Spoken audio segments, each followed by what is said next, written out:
This is munglet, perfect for snack and breakfast. So you need to try this. मुंगलेट बनवण्यासाठी आपण रात्रभर मुगाईला भिजत ठेवणार आहोत.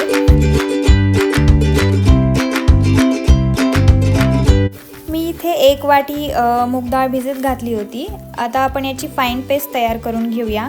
त्यासाठी मी इथे भिजवलेली मूग डाळ, 2-3 हिरव्या मिरच्या, छोटासा आल्याचा तुकडा आणि थोडीशी कोथिंबीर आणि अगदीच थोडंसं पाणी घालून याची फाईन पेस्ट तयार करून घेणार.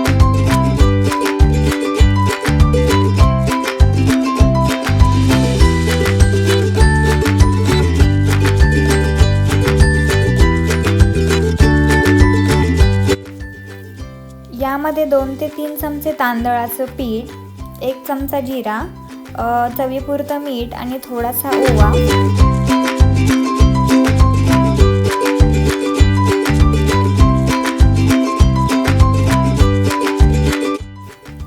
थोडासा गरम मसाला, थोडीशी धणे पावडर, थोडीशी हळद आणि 1 चमचा लाल तिखट.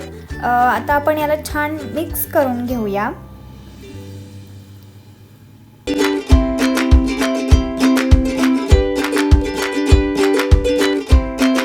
व्यवस्थित मिक्स झालं की याच्यामध्ये थोडासा इनो घालते आहे आणि त्याला परत मिक्स करून घेऊया. बॅटर व्यवस्थित मिक्स झालेलं आहे. आता तव्यावरती थोडंसं तेल आणि हे बॅटर टाकून घेऊया. बॅटर थोडं जास्त टाकायचं आहे कारण आपल्याला मुंगलेट थिक बनवायचं आहे. सो जास्त टाकूया आणि याला व्यवस्थित स्प्रेड करून घेऊया. थोडंसं तेल टाकूया.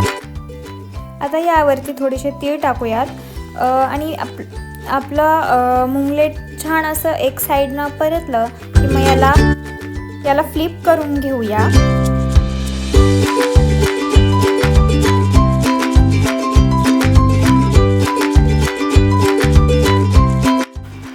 तुम्ही बघू शकता मुंगलेट दोन्ही बाजूनी क्रिस्पी झालेलं आहे.